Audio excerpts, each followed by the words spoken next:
Pendant longtemps, et sans doute encore aujourd'hui, le paysan a souffert de son image de cutéreux. Le paysan agriculteur est encore de nos jours traîné dans la boue, comme si de la boue il n'y en avait pas assez autour de chez lui. Et oui, pas facile pour redorer son blason et s'insérer socialement quand on est obligé de mettre des bottes presque toute l'année. Ce mal-être, cette profonde blessure sociale, est sans doute à l'origine de ce trait commun qui veut qu'un sol propre soit un sol nu. Il nous suffit de traverser la France de long en large et en travers à l'automne pour le remarquer facilement. Or, c'est non seulement un contresens agronomique total, mais aussi une agression à l'expression de toute forme de vie sur Terre. Un sol nu, c'est d'abord un sol mort, au moins momentanément.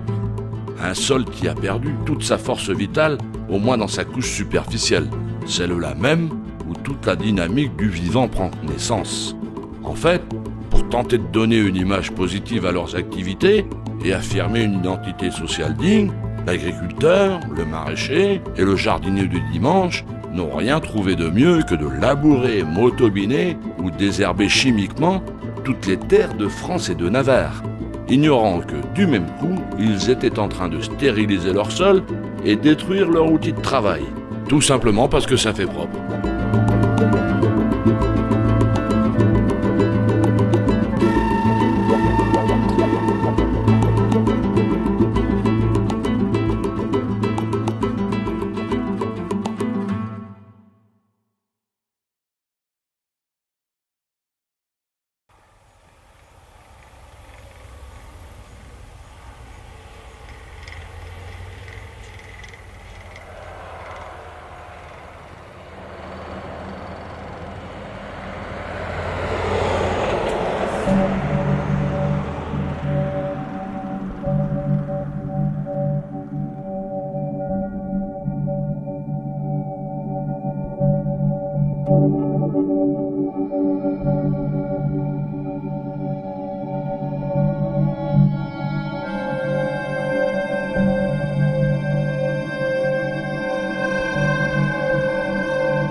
Par des exigences de production pour nourrir le monde, par des exigences économiques, on veut vivre et le mieux possible, augmenter son niveau de vie. Et on est pris dans cet engrenage, mais au point où on a poussé la logique jusqu'à un niveau où maintenant on a peur que ça détruise l'ensemble. L'agriculture consomme une énergie beaucoup plus que la planète en reçoit si on l'étendait trop.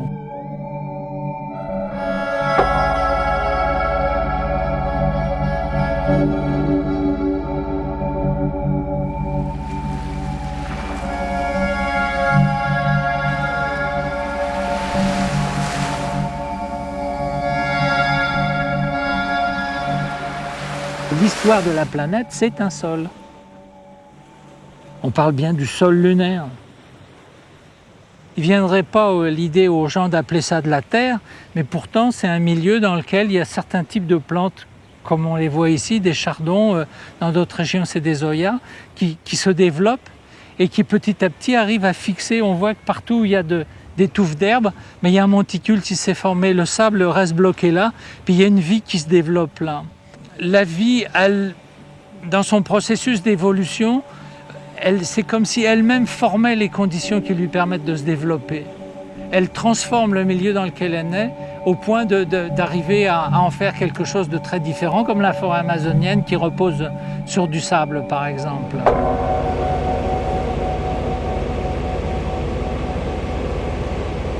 Ce qui serait intéressant aujourd'hui, c'est de revisiter l'histoire des peuples par le biais de l'histoire de l'agriculture. Et ça, je pense que ce serait très riche d'enseignement, parce que systématiquement, on s'aperçoit, quand on fait un petit peu de sociologie ou d'agronomie, que l'histoire des peuples, elle est liée à l'histoire de leur agriculture. Et pour revenir vraiment dans l'historique de l'agriculture, notre modèle, c'est le croissant fertile. Et quand je regarde l'état de délabrement du croissant fertile, je suis complètement estomaqué que ce soit encore un modèle de développement. Que s'est-il passé dans le croissant fertile pour en arriver à un désert? En fait, on a exploité un milieu. Dans la Bible, on parle d'un pays où coule le miel et le lait. Aujourd'hui, quand je vais à Gaza, je ne vois pas trop couler le miel et le lait, c'est plutôt les larmes et les bombes, vous voyez? Et le sang. Voilà. Et donc, on est un petit peu malheureux quand on regarde ça. On se rend compte qu'en fait, toute notre histoire de l'agriculture, elle a toujours suivi un petit peu le déclin des sociétés. Et les Romains, ils ont fait des thermes en plein milieu du désert, en Tunisie, en Afrique du Nord. Aujourd'hui, c'est le désert, il n'y a plus rien. Donc s'il y avait des thermes, il y avait des arbres, il y avait de l'eau. Quand on a commencé à couper les arbres dans ce milieu très sensible, on a perdu l'eau et finalement, on a perdu la terre.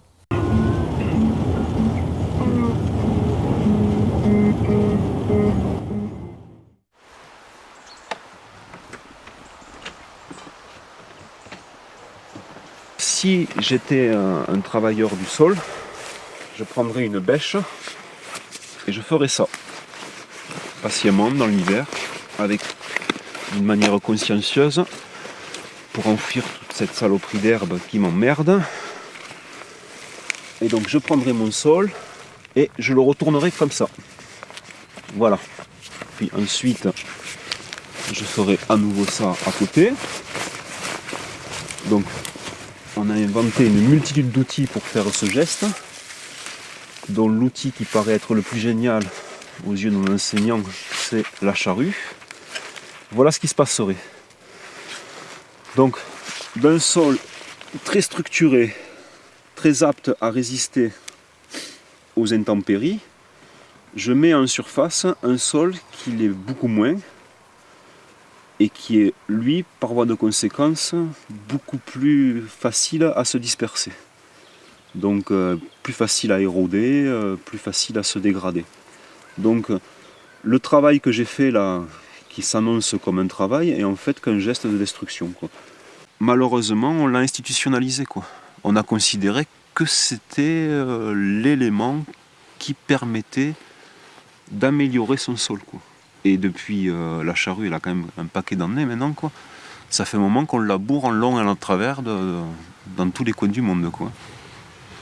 Et avec des sols qui sont de moins en moins pourvus en matière minérale, qui sont suroxygénés, donc on brûle la matière organique, qui sont de plus en plus instables, plus la chimie par-dessus qui accélère les processus de dégradation des sols par d'autres phénomènes chimiques. Et donc on se retrouve avec des sols morts, inaptes à résister aux intempéries. C'est la catastrophe, quoi. C'est la catastrophe, c'est la famine dans peu, quoi. Dans très peu, si on continue comme ça, quoi.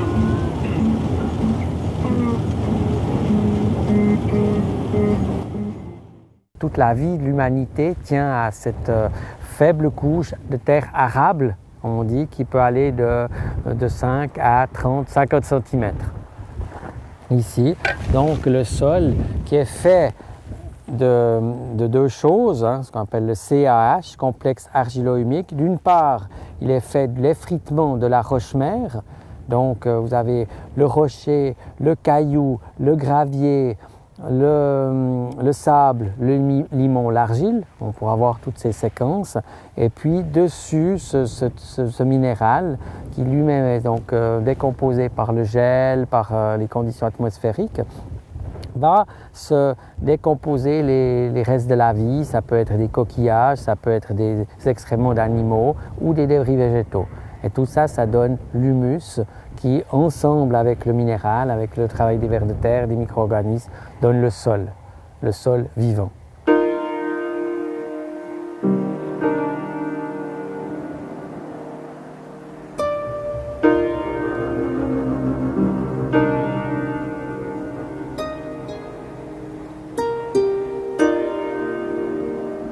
Aujourd'hui, nos systèmes qui cassent le cycle, qui mettent les sols à nu, qui oublient de capter de la photosynthèse alors qu'il y en a toute l'année, et puis qui finalement détruisent le sol où est hébergée l'entité de recyclage, c'est-à-dire le sol vivant, eh bien, à un moment donné, ils font exactement l'inverse de ce que la nature nous enseigne tous les jours. Donc comment veut-on, à un moment donné, nourrir le monde avec des techniques qui ne sont pas capables d'en copier le b.a.-ba du fonctionnement et du bon sens?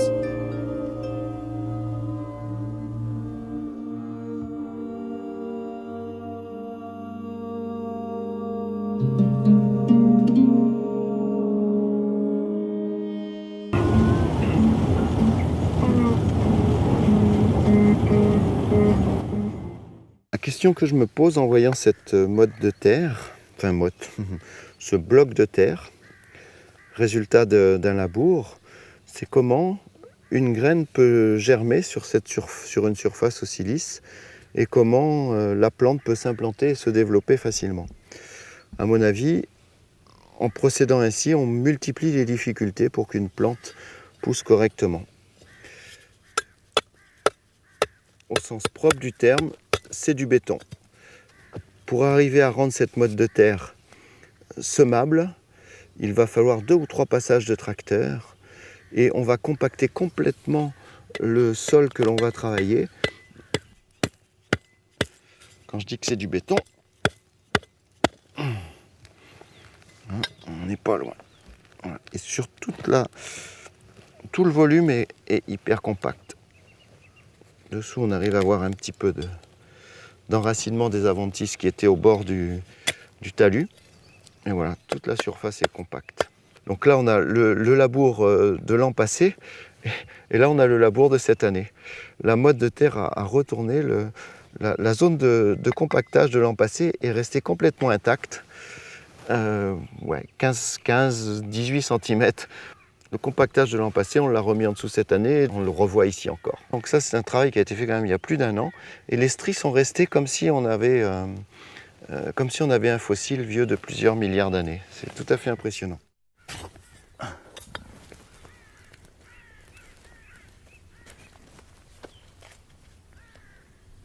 Summum du summum, les endroits où le tracteur est passé et repassé, ces zones-là, on les retrouvera dans la culture. Si on revient dans quelques semaines, une fois que la culture sera implantée, à ces endroits-là, les végétaux vont beaucoup moins bien se développer que sur les endroits juste à côté. Et c'est très très flagrant. On reviendra et on pourra facilement le vérifier.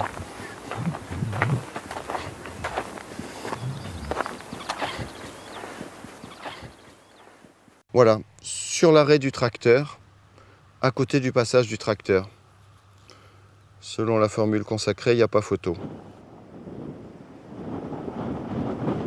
Alors là, on a l'exemple sur les traces du tracteur. Donc il y a encore de l'eau là qui reste alors qu'il n'a plus plu depuis 1 semaine. Et il y a même eu du vent. Alors on voit que tout de suite, vous voyez, ça tient. Il n'y a même pas de granulométrie. Là, on a quelque chose de compact. Donc c'est évident que un sol comme ça, il ne peut plus respirer. Forcément, ça amène l'humidité. Les limaces vont pouvoir, au lieu de devoir se réfugier dans les lisières, elles pourront rester dans les fissures du sol. Et puis, on voit aussi que les oiseaux sont venus boire, notamment le petit gravelat, des limicoles qui sont en migration. Ça, c'est l'antilimace qui, évidemment, va nuire après au hérisson, puisqu'on est dans une situation quand même de lisière de forêt. Donc de nouveau, vous voyez, on essaye de compenser quelque chose en imaginant qu'on va être attaqué. On n'a pas des conditions favorables. Alors la terre, elle dit quoi? Elle dit laissez-moi faire, je vais trouver une solution moi-même, mais il faut me laisser le temps, quoi.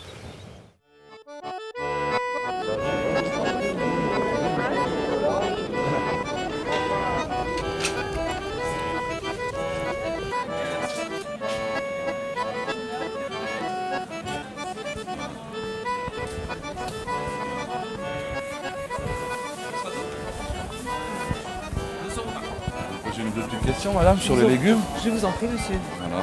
Quand vous voyez tous ces beaux légumes, est-ce que vous pensez au sol, à la terre qui les a portés? Absolument, oui. Je suis tout à fait consciente qu'on doit protéger notre sol, notre terre, notre agriculture et qu'on a encore beaucoup de progrès à faire. Ouais. Vous pensez que le monsieur il a bien fait son travail là, qu'il a été respectueux? Bah écoutez, a priori, quand on est comme ça à l'extérieur, on se dit que c'est assez appétissant et que ça fait vrai. Voilà, qu'on n'est pas dans un supermarché. C'est vrai, il fait froid ici. Non, c'est vrai que ça fait plaisir. Vraiment. D'accord. Et ça guide votre façon de consommer ou... Absolument. Ah oui, oui, absolument. Je pense qu'effectivement, le fait de voir des légumes, on est obligé d'anticiper sur une cuisine peut-être plus saine, moins grasse. Ça donne envie de cuisiner en tout cas. Donc il y a une démarche de santé en même temps. Ah oui, absolument, vraiment. Oui, oui, je pense que c'est important de la vue, l'odeur, et que du coup, on change un peu sa façon de consommer. D'accord. Et c'est un débat qui vous intéresse pour l'avenir, bien sûr. Bien sûr. Non seulement pour moi, pour mes enfants, mes petits-enfants. Oui, je pense qu'on a effectivement, on doit être concerné par tout ça. C'est pas du tout quelque chose qui est un problème global, mais c'est déjà un problème individuel. Et on a encore pas mal de démarches à faire. D'accord. Vous savez qu'un agriculteur, par exemple, il va commander 2 semi-remorques de produits chimiques. S'il en met qu'une, qu'est-ce que ça vous fait? Je préférerais qu'il n'y en ait pas du tout. Ah bah, moi je connais des endroits où la terre est pratiquement stérilisée, tellement elle a été orientée sur des productions très limitées. Donc il n'y a eu qu'un type d'engrais, il n'y a eu que quelques types de pesticides ou de traitements, quoi, pesticides. Et finalement, ce sont des terres qui sont mortes. Il faudrait dépenser beaucoup d'énergie et d'argent pour arriver à les restaurer. Je suis au XXe siècle, au XXIe en fait, précisément, et que on sera bientôt entre 9 et 10 milliards d'êtres humains, et puis qu'on est encore dans une réflexion de l'histoire qui est construite sur la dégradation des milieux et la désertification. Et ça, c'est très très très inquiétant, parce que je ne vois pas comment je vais, moi, en tant qu'ancien agriculteur, arriver à nourrir ou contribuer à nourrir 10 milliards d'individus sur des schémas techniques qui paraissent peut-être erronés.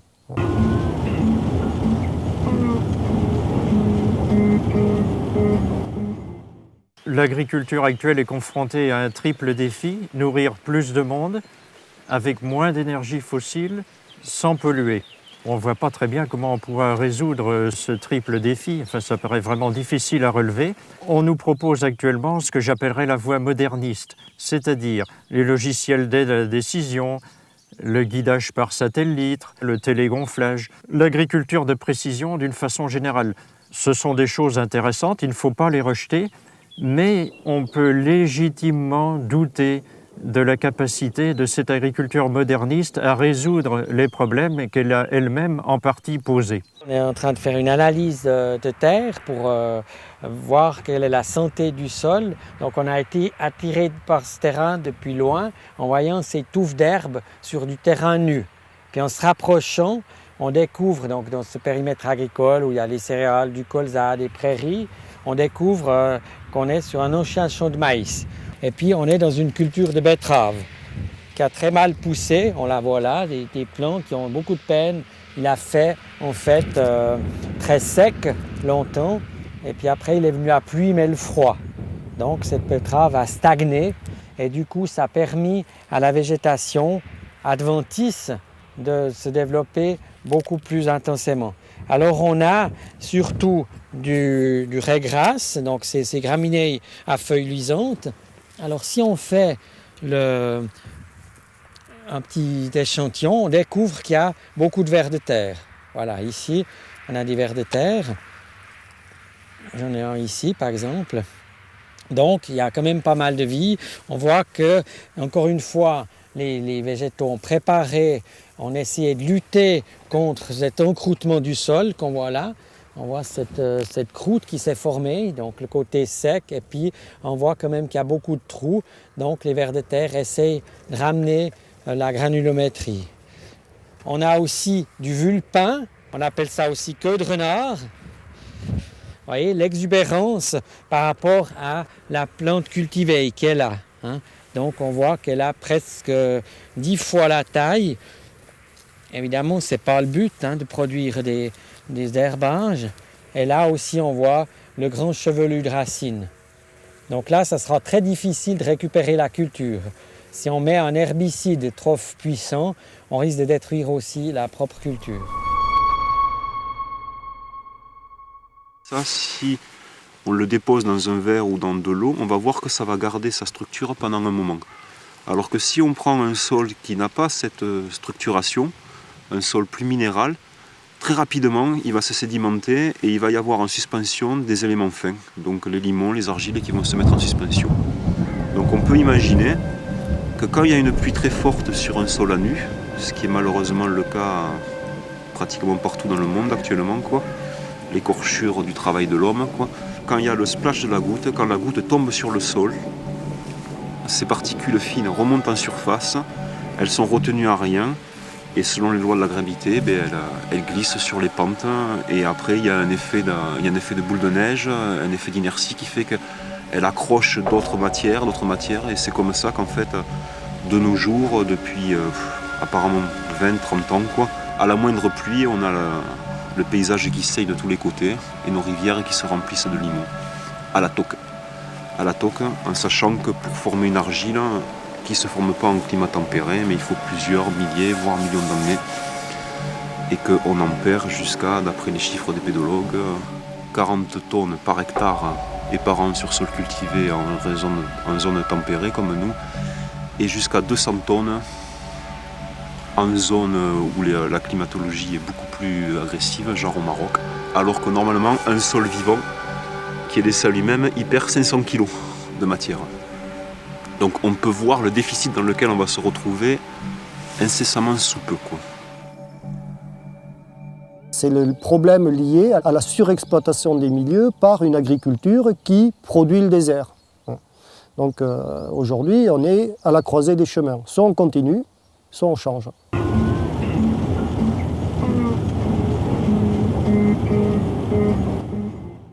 Moi, le beau premier, on est tous dans une misère noire. On n'a plus d'argent pour vivre dans notre métier. Maintenant, s'ils ne veulent pas changer le fusil d'épaule, c'est leur problème. Ils vont, ou ils vont bouffer tout ce que leurs parents ont gagné, ou il faudra qu'ils changent vite. Et ils ne vous posent pas de questions? Ils ne posent pas de questions, ils sont sournois les gens, ils vont se promener dans les champs. Ils parlent entre eux, mais directement, tu n'as personne qui vient d'en parler.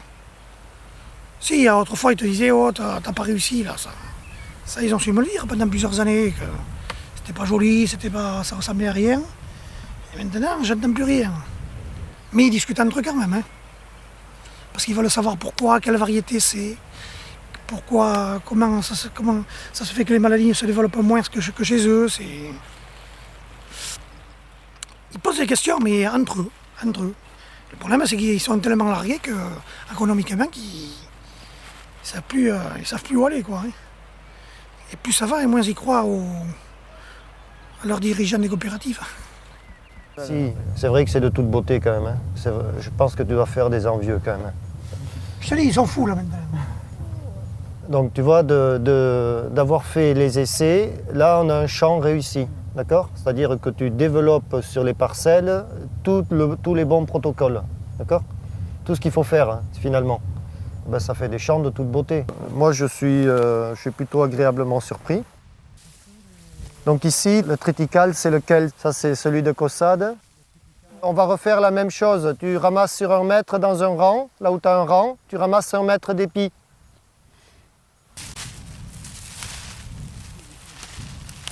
C'est dingue les coccinelles qu'il y a ici quand même. C'est de pire en pire. C'est une bonne chose. Oui, je suis très confiant pour l'avenir, moi. Très très confiant. Ce qui m'a surtout fait me décider, c'est que mon épouse a eu un cancer il y a quelques années et on a fini à l'Institut Bergonié à Bordeaux. Et là, on est arrivé à un étage où on a vu plein de petits gamins, là, tu sais, qui n'ont pas de cheveux sur la tête. Et à un moment donné, quand même, à force d'y aller, tu es obligé de demander et de voir les professeurs pour leur demander de quoi ça arrivait, de quoi ça venait. Et ils sont tous formels sur la chose, c'est qu'ils ont dit que ça vient essentiellement de la nourriture et de la pollution. Et quand tu vois les choses comme ça, tu n'as pas envie de continuer dans le système qui a été lancé depuis une 50aine d'années. Ça nous a profondément perturbés. C'est pour ça que je fais ça pour tous les petits, quoi. Tous les petits à naître et ceux qui sont déjà nés. Espérons qu'on arrivera à en sauver parce qu'ils ont averti qu'il y y avoir beaucoup de casses malheureusement. C'est comme ça. C'est dommage.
Quand on évoque le sol, pour vous, c'est quoi? Le sol, c'est la terre, c'est ce qu'on peut cultiver. Voilà, ça dépend de. Oui, enfin, le sol, c'est vaste comme. Voilà, ça a un sens. Le sol, ça peut être la matière, ça peut être là où on peut cultiver des fruits, des légumes, ou ça peut être. Voilà. D'après vous, est-ce qu'il est nécessaire de labourer les sols? Oui, je pense que oui. Oxygéné, quoi. Ça ouvre un peu. Je pense que ça ouvre, ça nettoie, ça aère, quoi. Vous pensez qu'il faut nécessairement labourer pour faire pousser les choses? Il faut bien remuer la terre, oui, pour que ça pousse, quoi. Autrement on ne peut pas planter directement comme ça dans l'herbe, sur la pelouse, non. Sur le dessus, il y a comme une couche qui sèche ou qui peut... Oui, souvent elle sèche. Et quand on la retourne, ça fait une meilleure terre pour les cultivations et plein de choses comme ça.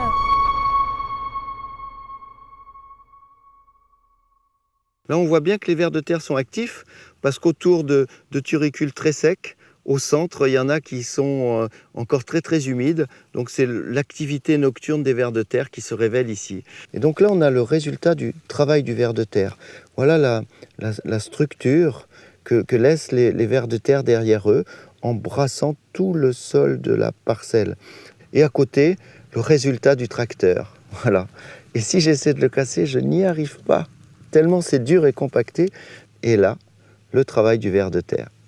C'est gratuit, ça ne coûte rien à l'agriculteur. Le travail se fait pendant la nuit, pendant que l'agriculteur se repose. Et là, il dépense beaucoup de temps et d'énergie pour avoir ce résultat-là. C'est quand même... ça pose question. Si on compare avec la parcelle d'à côté, avec ce labour monstrueux, ou celle d'en face, où il y avait du fumier qui n'arrivait pas à se décomposer, on se rend compte qu'effectivement, à 1 mètre près, la manière dont le sol est travaillé et respecté, ça va changer du tout au tout sur la vie du sol.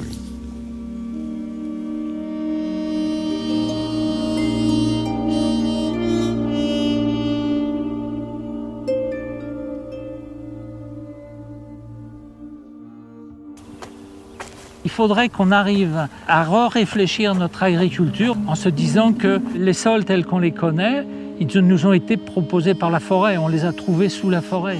Que nous disent les arbres dans la forêt? Le sol, il est tout le temps couvert. Il capte de l'énergie le plus possible. Quand les feuilles sont tombées, il y a encore des plantes vivaces au sol qui captent de l'énergie en hiver. Bon, en fait, il faut couvrir le sol en permanence. C'est une règle. Le mot clé pour la terre, c'est couverture. Vraiment ça, vous pouvez le mettre en lettres d'or. Donc la terre va se couvrir. Une terre nue, c'est comme nous, ben, elle aura froid. Donc elle va vivre des séquences d'aridité. Soit elle aura très chaud, soit elle aura très froid. Donc des contraintes qui vont finalement la rendre morte, quoi, être défavorable. Donc première chose qu'elle fait, donc elle va amener des idées qui peuvent couvrir. Donc, c'est des plantes annuelles. On a tout un réseau là, vous voyez, qui couvre. On le voit bien ici. Vous voyez, et dessous, voilà, là à nouveau, j'en ai un. Vous voyez, c'est énorme, hein, une espèce de toile d'araignée, et qui a fait son œuvre en une année. Donc, c'est des plantes annuelles qui vont laisser un humus, hein, comme on le ferait avec un girobroyeur. Et vous voyez maintenant, les deuxièmes séquences, c'est la verticalité. Donc il y a deux idées maîtresses pour couvrir une terre. Soit on s'étend en périphérie, soit on va en direction de la lumière, hein, pour profiter, disons, des conditions, d'attirer les insectes et tout ça, quoi.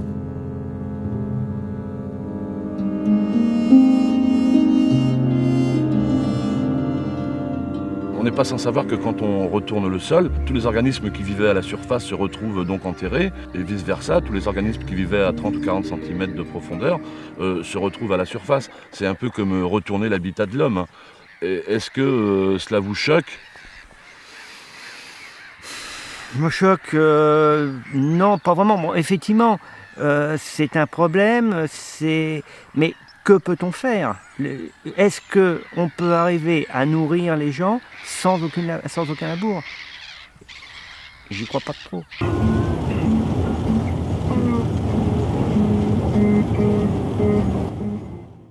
Alors ici, on fait un essai très particulier. On sème du maïs quand les autres ne sèment pas. Donc, on a semé donc directement du maïs sans travailler les sols combien il y a déjà 15 jours. 15 jours, oui. Voilà, c'est-à-dire on pourrait même le semer le 15 mars si on voulait. En fait, dès que la terre est à plus de 5 degrés C. Et donc en fait, ça a été semé avec un semoir céréales en direct, sans rien faire, d'autre que semer. Donc maintenant, en fait, il s'agit de voir comment ces maïs-là vont se développer et si on va être capable de passer à travers les stress hydriques, notamment. C'est-à-dire qu'il est censé maintenant faire son enracinement dans une période où il y a encore beaucoup d'eau à venir dans la phase du printemps. On estime qu'il peut pleuvoir correctement jusqu'à fin mai. Donc fin mai, ce maïs-là, il doit être à peu près haut de 1 mètre. Et il ne doit pas avoir de soucis métaboliques et il doit aborder la saison sèche avec pratiquement 1 mois d'avance sur tous ses collègues qui sont semés de façon plus traditionnelle.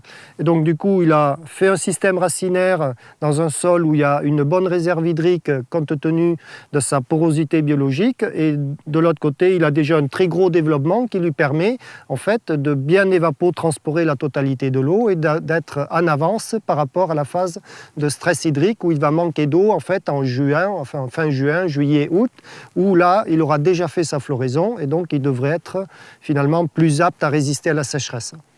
Donc voilà, donc on va aller un petit peu plus loin dans la parcelle et voir un petit peu à la bêche comment se comporte notre maïs dans ce sol qui n'est pas traditionnel, je dirais. Le mois de juillet dernier, on a récolté du blé. Et une fois récolté, on a ensemencé un semis sous couvert. On a mis un couvert végétal de manière à permettre le sol de ne pas être nu, pour le protéger des agressions climatiques et surtout pour permettre à la vie du sol de pouvoir fonctionner. Voilà, c'est pour rendre le sol vivant.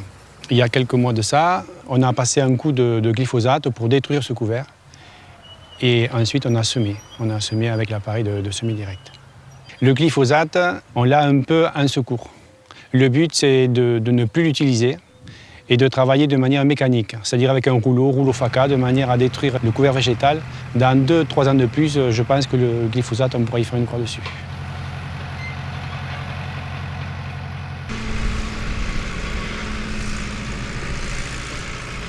L'engrais, cette année, on a acheté un semi-remorque de moins. Et donc, on va dans le bon sens. Et à terme, nous espérons bien arriver à retrouver l'équilibre parfait entre la faune et la flore, de manière à ne plus utiliser du tout de pesticides et ni d'engrais. Si on avait gratté, on aurait détruit toute la vie du sol. toute la vie microbienne et on aurait créé aussi de l'érosion. On aurait asséché le sol, on aurait créé des milieux favorables aux mauvaises graines. En ne travaillant plus du tout le sol, avec ces techniques culturales, on permet d'éviter tous ces phénomènes. Économie d'eau, économie de pesticides, économie d'engrais, de lessivage et j'en passe. À la fin du XIXe siècle, on comptait en France environ 5 millions d'exploitations agricoles. À la fin du XXe siècle, 100 ans plus tard, on en comptait à peu près 500 000. Ça veut donc dire qu'en 100 ans, le nombre de fermes en France a été divisé par 10. C'est considérable. Certains experts nous disent que dans un siècle ou peut-être moins, il n'y aura plus que 500 000 exploitations également. Mais là, c'est plus à l'échelle de la France, c'est à l'échelle de la planète. Donc 500 000 exploitations à l'échelle de la planète, couvrant chacune entre 4 000 et 8 000 hectares, seraient, soi-disant, susceptibles de nourrir l'ensemble de la planète. Est-ce que c'est ça qu'on veut? Peut-être certains le veulent-ils. Moi, j'ai un point de vue différent. Les défenseurs d'une agriculture naturelle ont un point de vue différent. Nous voulons un territoire occupé par des fermes nombreuses, diversifiées et qui emploient beaucoup de monde et fassent des produits de qualité dans une nature préservée.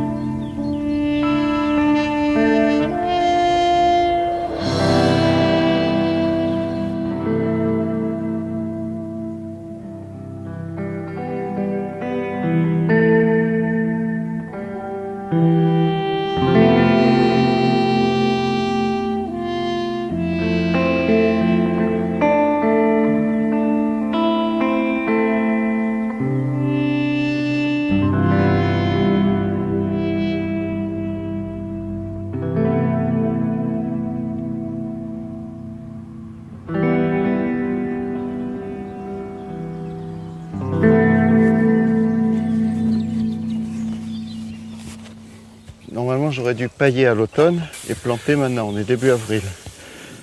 Comme j'ai pas eu le temps, c'est une vieille prairie. Je me suis contenté de passer un coup de houe il y a 15 jours, pas plus, et de couvrir avec un beau paillage. C'est un sol vivant, hein. C'est un sol qui n'a jamais rien reçu comme produits chimiques, ni engrais.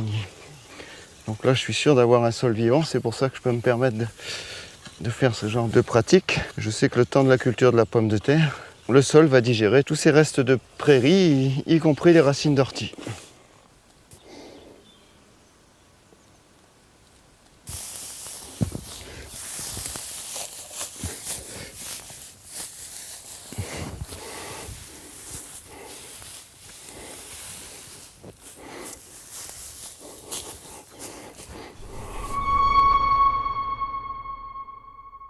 On lui met un coup de bêche comme ça et qu'on fait tout doucement levier, en fait, il va apparaître, là il est en train de germer, et en fait on voit le sillon du disque. Hein.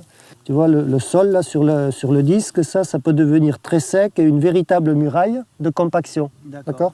Donc là, en le faisant au printemps, ce risque il va être aussi gommé. Si tu le fais à la sortie d'une période humide et que tu vas tout de suite dans le sec de l'été, par exemple vers le 15 mai, ou le 10 mai, ou fin avril, eh ben, tu peux accentuer ces phénomènes-là. Regardez dessous, le système racinaire, les vers de terre, tout ça, ça commence à faire la liaison et le contact. Hein. Mais on a une espèce de semelle. Et cette semelle, elle peut être dure comme du béton si elle est mal gérée. Donc ce qu'on conseille aux agriculteurs, c'est que la graine doit être posée sur la partie en dessous. Hein. Donc là, c'est plutôt bien fait, puisqu'on voit que les graines de maïs sont posées en dessous. Hein. Et donc là, la zone, on a semé correctement à bonne profondeur, on est à 1 cm, la graine touche le sol et c'est pas mal. Hein. Alors autre chose qui est assez caractéristique, c'est ici, hop, voilà le système racinaire qui est vivant, et tout de suite près de ce système racinaire qui est en train de se mettre en place, on a des échanges avec la rhizosphère, et notamment ici un ver de terre, hein, qui vient s'alimenter sur de la sève qui commence déjà à être échangée dans la zone de la rhizosphère et qui s'installe là. Et en fait, ce qui est important, c'est qu'on ait toujours une plante vivante sur le sol. Parce que plus elle sera vivante, plus elle va échanger avec la rhizosphère, plus vous aurez d'êtres vivants, hein, et plus vous aurez un potentiel de biodiversité accru. Hein, donc l'idée, c'est de ne pas le détruire et de systématiquement capitaliser dessus. Quand on défait les mottes, regardez l'activité biologique, il y a un vers là, il y a, en fait, sur ce petit carré, il y a déjà 2 petits vers de terre. Hein. Donc, on va dire, c'est plutôt pas mal. Hein. Donc, en fait, ce maïs-là, il est capable de plonger très profondément dans un sol non travaillé. Hein. Donc, il n'a aucune difficulté. Et ce qui nous intéresse maintenant, c'est de garder l'humidité là-dedans. Hein. Donc la motte ici, elle est, quand on la prend, en fait, elle est toute noire. Et en fait, c'est des mottes qui ne sont absolument pas compactées parce qu'en fait, elles sont pleines de radicelles. D'accord ? Donc les racines font leur effet, elles viennent se nourrir dans la microporosité biologique du sol. Et dans cette motte-là, j'ai la moitié de vide. Hein. Et donc ce vide, il est plein d'air et plein d'eau. Donc ce maïs-là, il va rigoler très vite. C'est-à-dire que dès qu'il va avoir installé correctement son système racinaire, il ne devrait plus craindre la sécheresse.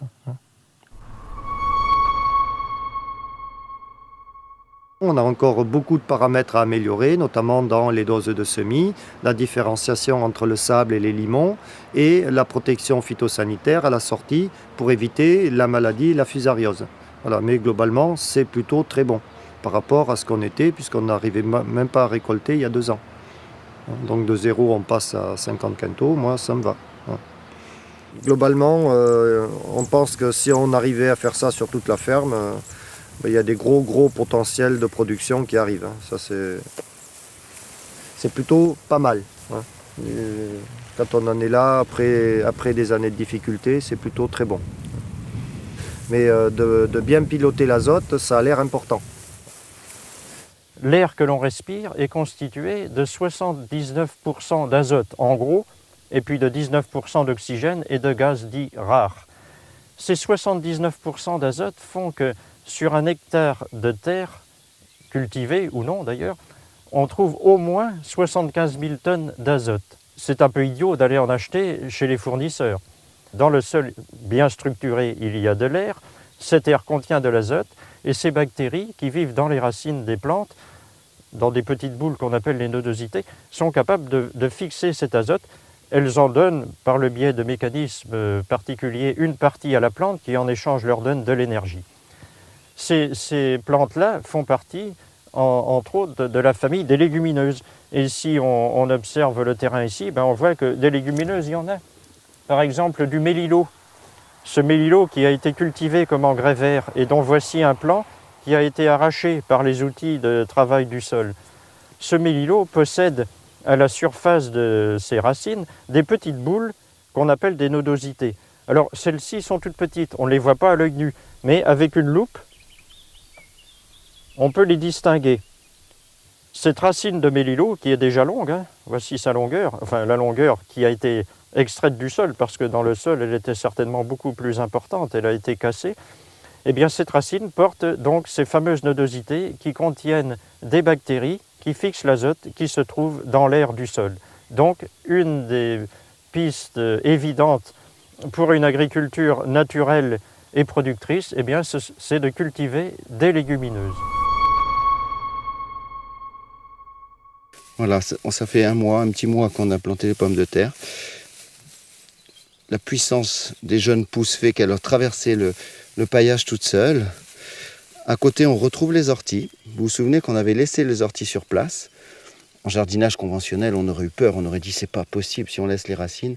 Elles vont repartir. Elles sont effectivement reparties, mais regardez les pousses. Rien, c'est vraiment minable. Et si on continue de les déranger, c'est ce qu'on va faire, et on va recouvrir aussi, lorsque les feuilles de pommes de terre auront 10 ou 15, 20 cm de plus, on va recouvrir d'un niveau paillage, et on va complètement étouffer ces racines. Regardez à côté, la même plante, l'ortie, où là il y a eu beaucoup moins de paillage, elle est beaucoup plus vigoureuse. Mais sous un paillage épais, il n'y a pas de problème, ça suffit largement à étouffer toutes les, entre guillemets, avec beaucoup de guillemets, ces fameuses mauvaises herbes. Je mets beaucoup de guillemets, pourquoi? Parce que cette ortie, c'est un vrai concentré de nourriture pour la pomme de terre. Elle va apporter énormément d'azote. Ses racines vont apporter des éléments nutritifs aussi qui vont renforcer la plante et qui feront qu'elle sera beaucoup plus résistante aux maladies. Je suis exploitant forestier et je m'étais rendu compte depuis longtemps que quand on avait des soucis en agriculture, suite au mauvais temps et tout ça, je partais travailler en forêt. En forêt, il n'y avait pas de problème. On arrivait à rouler sur les sols, on arrivait à avoir des plantes magnifiques et le souci, ça a été de savoir pourquoi. Pourquoi on veut copier le modèle forestier? Tout simplement parce que chez nous, sous nos climats, l'aboutissement du modèle forestier, c'est le climax. C'est-à-dire, c'est le biotope le plus équilibré qui soit. C'est-à-dire que si on laisse une parcelle de terre, quelle qu'elle soit, à l'abandon entre guillemets, si on laisse la nature faire les choses, la nature va mettre en place sur ce sol, comme ici, sur un sol qui a subi la déprise agricole, va implanter une forêt. C'est l'aboutissement du cycle vital dans nos régions. Et c'est cet aboutissement qui est super aggradant. Alors que l'agriculture telle qu'on la pratique aujourd'hui avec toutes ces machines et tout ça, et ces insecticides et pesticides est dégradante, la forêt, elle, a un schéma aggradant, c'est-à-dire qu'elle construit le sol. Là où nous détruisons le sol, la forêt construit un sol nouveau, enrichi en humus, puis en terre arable régulièrement ce même biotope.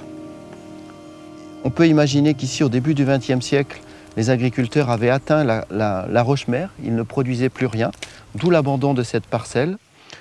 80 ans après, on a 10 à 15 cm de bonnes terres qui ont été reconstituées uniquement par la forêt, c'est-à-dire par les brindilles de bois vertes qui tombent quand il y a une tempête, le bois mort qui tombe en fin de saison, les feuilles mortes, etc., etc. Tout cet apport de matière organique qui, décomposé sur place, sans enfouissement, est venu reconstituer ce qui demain pourrait nous permettre à nouveau de cultiver des légumes, des fruits ou des céréales.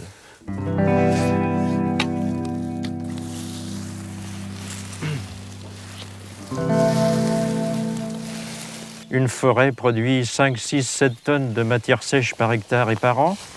Donc la nature sait produire de la matière sèche et l'optique de l'agriculture naturelle, c'est de se dire, ben finalement, est-ce qu'en observant ces phénomènes, en les déterminant, en les cernant, on ne pourrait pas mieux les comprendre et les utiliser en agriculture?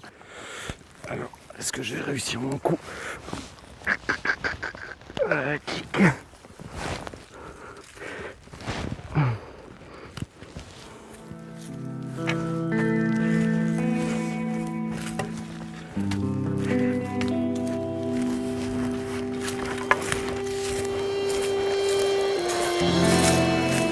Dans un sol, il y a deux grandes entités vivantes. On va dire les insectes et les vers de terre, qui sont, je dirais, je mettrais ça dans le même panier.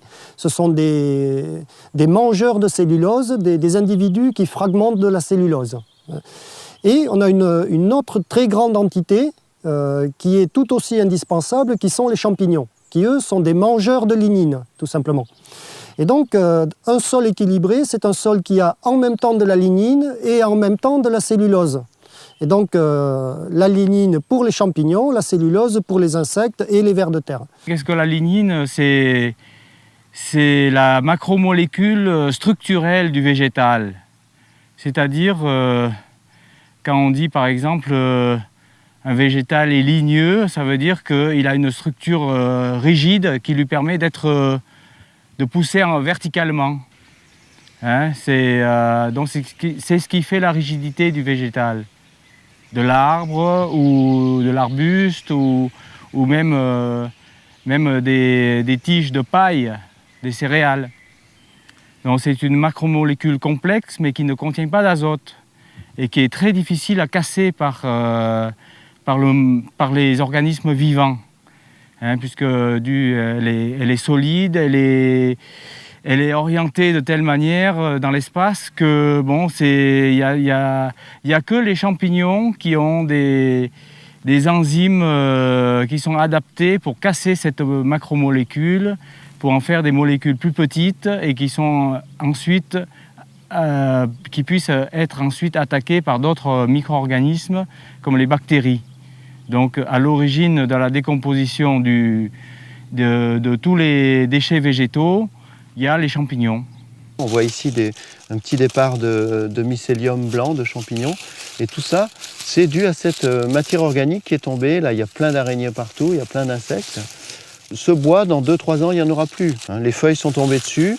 On a une formation de litière qui, elle-même, va donner de l'humus. C'est ce modèle-là que l'on essaye de reproduire en agriculture.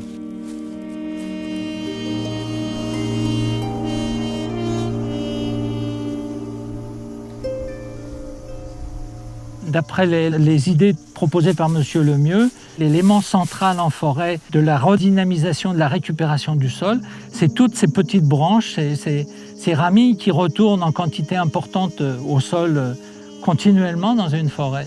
Et c'est de là que redémarre la vie. Ici, on est dans un coteau assez pentu, une jeune vigne, et sur le haut, il y avait un problème d'érosion. Il se formait un fossé d'érosion.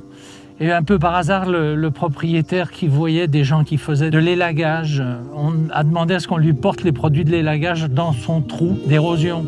Et dans les mois qui ont suivi, il trouvait qu'il y avait des réactions inhabituelles de la vigne, elle était beaucoup moins sèche, etc., que les autres plantes plus jeunes.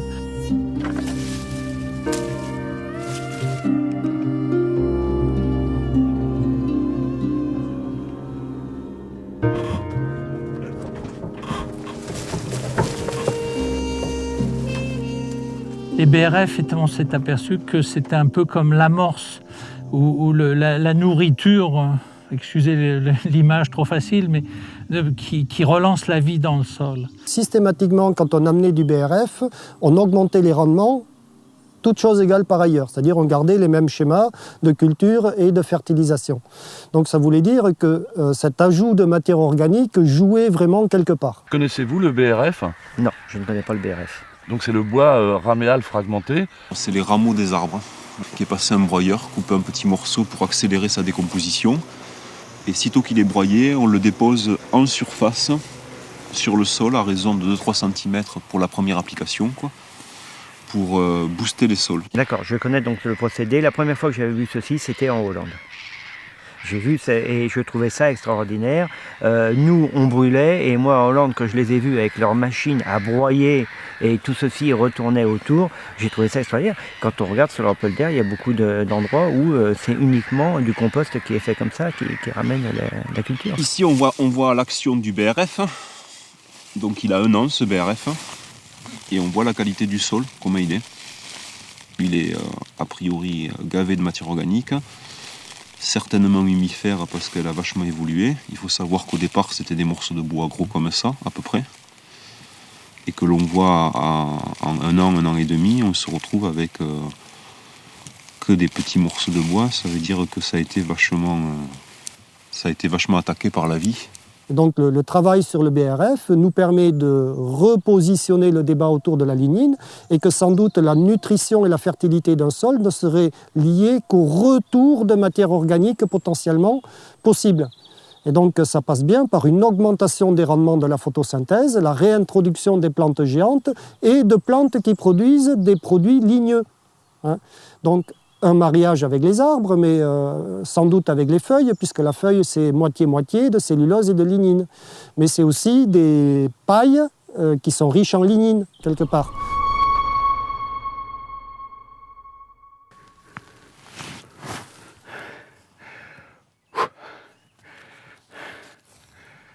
Là on voit que j'ai mis du foin il y a 15 jours avant que l'herbe démarre, mais il y a une épaisseur beaucoup trop faible, l'herbe est en train de passer au travers. C'est pour ça que je suis allé chercher de la feuille.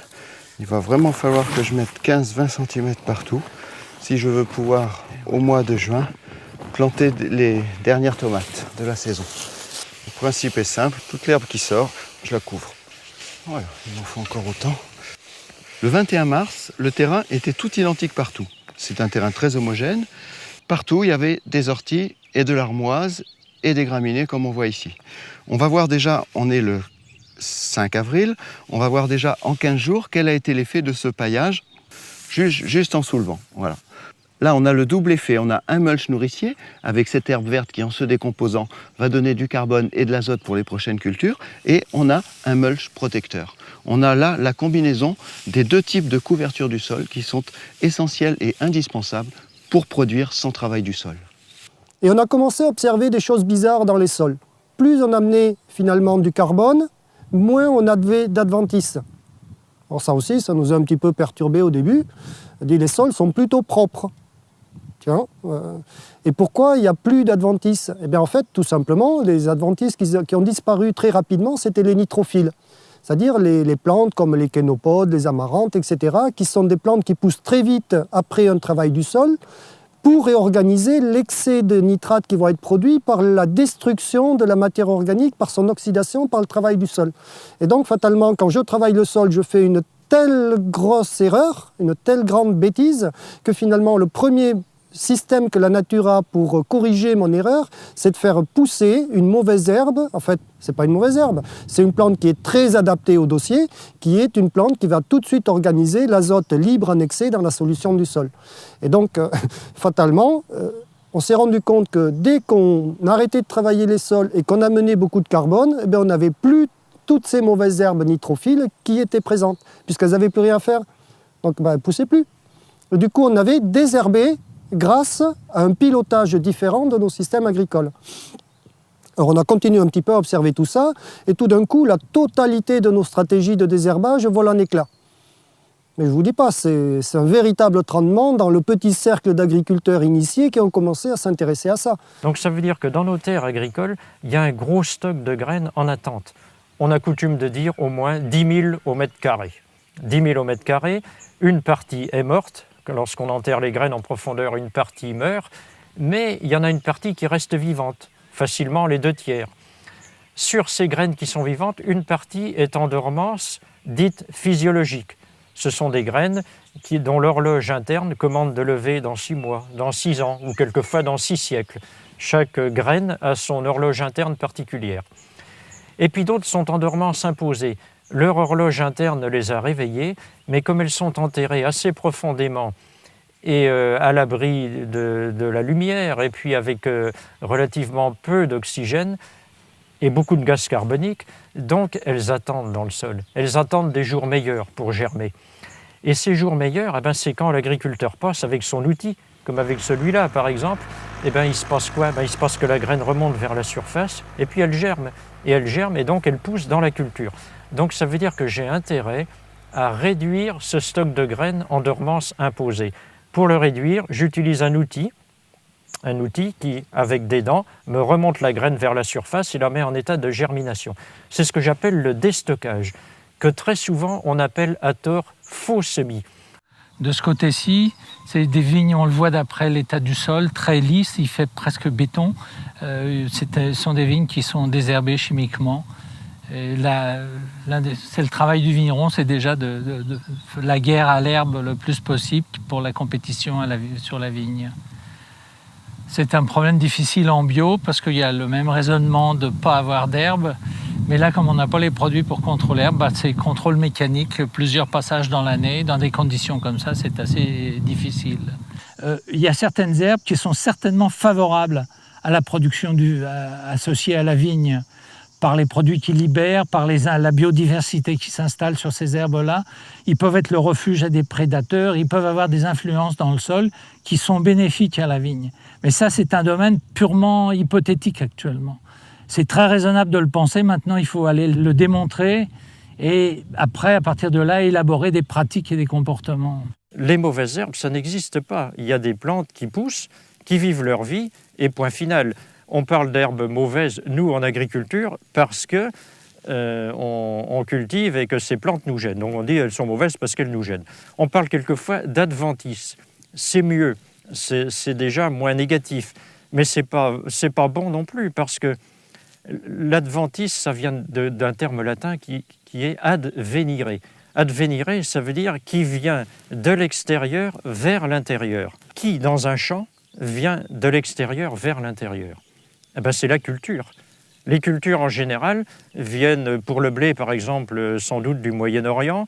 La plupart des plantes que l'on cultive chez nous, en Europe, et en France en particulier, viennent d'ailleurs. Enfin, la plupart des plantes sont en fait des adventices. Nos cultures sont des adventices.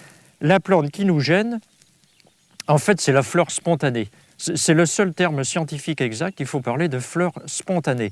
Cette flore spontanée nous gêne, c'est vrai, parce qu'elle concurrence nos cultures.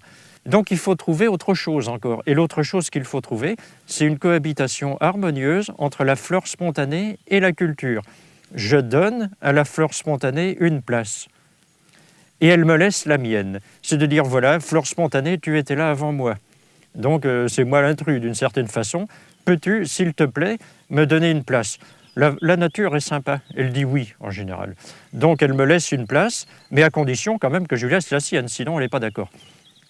Donc ça veut dire que dans cette maîtrise de la fleur spontanée, la première démarche, c'est une démarche psychologique. C'est la démarche qui consiste à accepter que mon champ ne soit pas une planche parfaitement plane dans laquelle il n'y a rien qui dépasse. Alors cette neige tardive, elle est intéressante parce qu'elle nous remet à notre place. On est dans les Pyrénées, on est au mois de mai, c'est pas du tout exceptionnel. Ce type de précipitation, on l'a régulièrement, jusqu'au Sainte-Glace, on connaît, hein, Sainte-Glace début mai. On a un risque de coup de froid. Ça veut dire qu'il faut respecter le terroir où l'on est à 700 mètres d'altitude. Je ne peux pas ici faire des pommes de terre fin février comme je faisais chez mes parents en Charente-Maritime. Ici, j'ai fait les pommes de terre suffisamment tard pour qu'à cette époque de l'année, elles soient petites, de faible développement et que je puisse facilement les protéger en cas de coup dur. C'est ce qui vient de se passer. Quand on travaille avec le sol, avec la vie du sol, avec l'agroécosystème vivant, on est obligé de tenir compte des contraintes climatologiques. Si on ne le fait pas, on est obligé d'utiliser des serres, des plastiques, etc., des tas de moyens artificiels qui viennent fragiliser à la limite les cultures et donc on est obligé d'intervenir de plus en plus. Il est impératif de respecter les cycles naturels des plantes et des cultures si on veut intervenir le moins possible et si on veut avoir le moins possible recours à des intrants externes.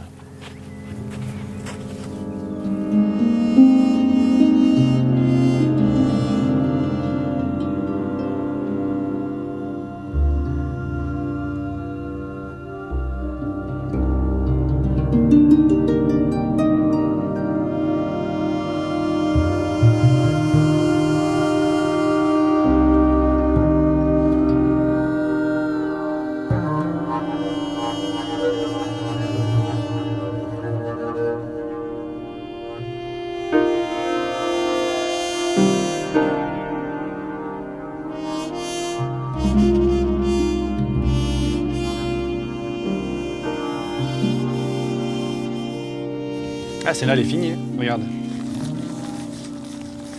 On voit bien qu'il est bien rempli partout. Ouais, la graine est toute homogène. Le diamètre, ouais, pas mal, ça fait l'empan de main, quoi. Ouais, ça fait plus de 20-25 ouais, de diamètre. Ça fait bon, la petite poêle, quoi. C'est assez impressionnant, ouais. C'est là, c'est bon, là.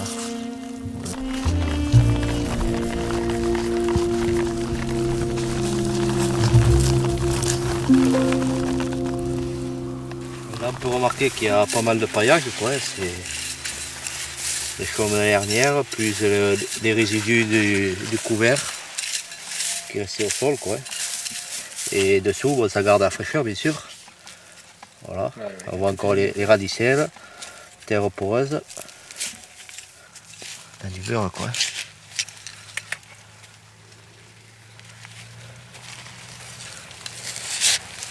Bon, encore, on voit encore les fentes, là c'est dû au coup de disque du... C'est le passage du semoir. Du semoir de ce mi-direct, quoi. Bon, ça marque encore parce que ça fait 3 ans à peu près qu'on le fait. Et après, je pense qu'elle sera encore plus rumuleuse, plus fine. Et... Il a vu mieux combien on a mieux travaillé déjà. Voilà, et après, normalement, les fentes, on ne devrait plus les voir, quoi.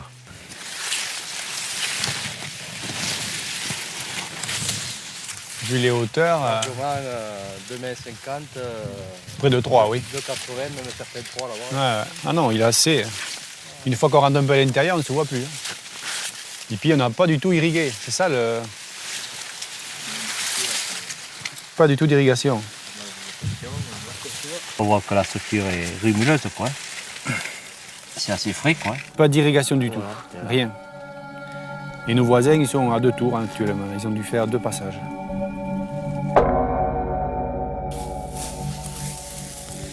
Alors, ce qui est bien avec cette méthode, quand même, c'est qu'on peut récolter les patates sans déraciner le pied. Ça, c'est assez génial.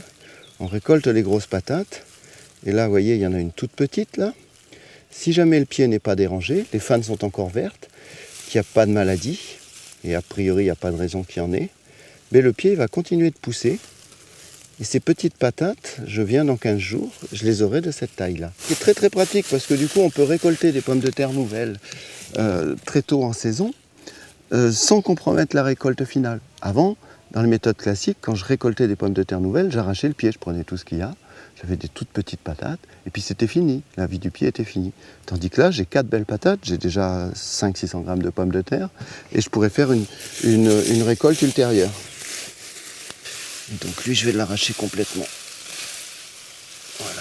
Ouais, regarde, tu vois. Donc là, on a la vieille patate, la pomme de terre qu'on a plantée au printemps. Donc je viens de prélever tout ça. On pesera tout à l'heure, mais je suis sûr qu'on n'est pas loin du kilo de pommes de terre. Et il y avait encore 1, 2, 3, 4, 5, 6, 7, 8, 9, 10, 11, 12. Et puis celle-ci qui était toutes des embryons, au moins une quinzaine de pommes de terre que j'aurais pu récolter encore d'ici 15 jours, 3 semaines. Donc on voit que cette méthode qui permet d'éviter d'arracher le pied peut vraiment s'avérer très très performante.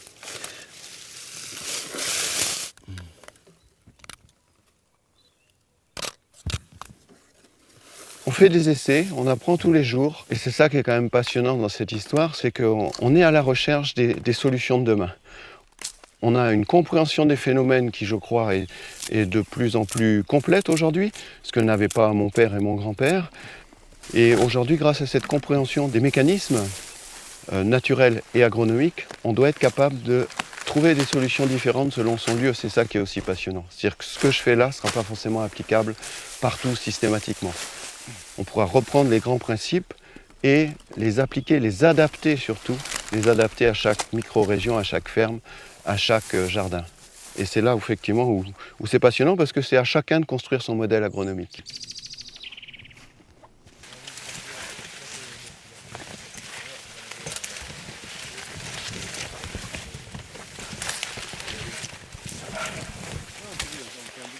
Fais attention de ne pas casser le racinage. Voilà les vrais travailleurs. Il vaut mieux un animal comme ça qu'une charrue. Mais tu le tiens, papa, là, vas-y, continue. Non, mais tu me l'as fait, là. Non, mais si, il faut le déterrer quand même. Hein. C'est friable, c'est incroyable. C'est ça mais il est ça verticalement, quoi. Si, là, continue là, sur le côté, là. Je force pas. Non, mais fais levier doucement pour avoir le maximum de racines. Voilà. Qu'est-ce que l'on voit là? Ben voilà. Toutes les racines sont droites, c'est formidable. Il n'y a aucune contrainte de quoi que ce soit. Pas de semelle. Elle est droite et on voit toutes les radicelles. Dessus. Ce qui est important, c'est que les racines sont bien droites. C'est surtout ça qui est important. Ça veut dire que la plante, elle n'a pas de peine à descendre. Pour aller chercher l'eau qu'elle a besoin. Voilà, comme ça, vas-y. Vas-y, tu le tiens. Essaye de ne pas l'éclater. À 25 cm. Bon, c'est incroyable. Oui. Voilà. Mais il faut essayer. Là, c'est droite. Hein. Voilà. Comme ça. Bien droite, voilà. Allez, ta mèche. Voilà.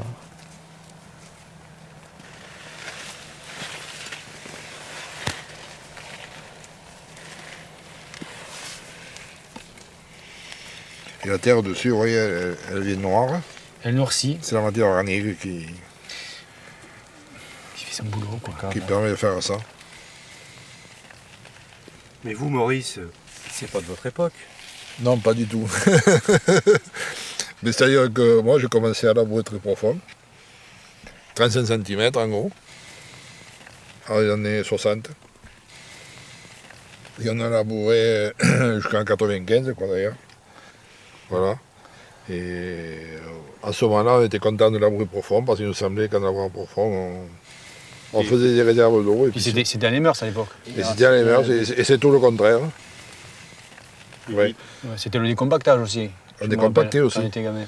En plus, on décompactait très profond, à 35-40. Ouais. Croyant qu'on évitait l'irrigation avec ça, et puis total, je crois qu'on était complètement dans l'erreur. Et quand je vois ça maintenant. Oui, c'est clair. C'est clair. Il n'y a plus d'érosion, il y a. La terre s'enrichit automatiquement. Agronomiquement, c'est mieux, quoi. Voilà, agronomiquement, c'est bien mieux. On augmente le taux de matière organique. Voilà, exactement. Et alors, par contre, actuellement, ceux qui continuent à faire ce qu'on faisait dans le temps, eh bien, ils ont leur terre qui blanchit. L'irrigation à outrance, le poids des grosses puissances, pour rien souvent. Et ils tassent le sol, ils ont de l'érosion et puis... De l'érosion, plus ils balancent de l'eau et plus il faut qu'ils s'en balancent. Quoi. Et un jour, c'est reconnu qu'ils auront leur terre comme une roche. Comme un rocher. Comme un rocher. Comme un rocher. Ils pourront mettre de l'engrais, de l'eau, il n'y a rien qui poussera. Et la terre devient hétérogène parce qu'ils remontent la terre du sous-sol pour avoir matière organique et il y a des zones blanches, des ronds. Quoi. Et la fertilité du sol disparaît. Plus de vers de terre, plus de micro-organismes, tout est mort. Il faut le sol vivant. Si on n'a pas le sol vivant, on perd tout, on perd la matière organique, on perd tout. Au moment où on commence à considérer la Terre comme un organisme, exactement comme notre propre corps, à ce moment-là, on commence à comprendre comment elle peut fonctionner. Et c'est vraiment d'intégrer l'ensemble de ces moyens d'expression. C'est en intégrant tout ça qu'on arrivera à solutionner tous les problèmes de désertification, de famine, les grands enjeux qui nous attendent au cours de ce XXIe siècle.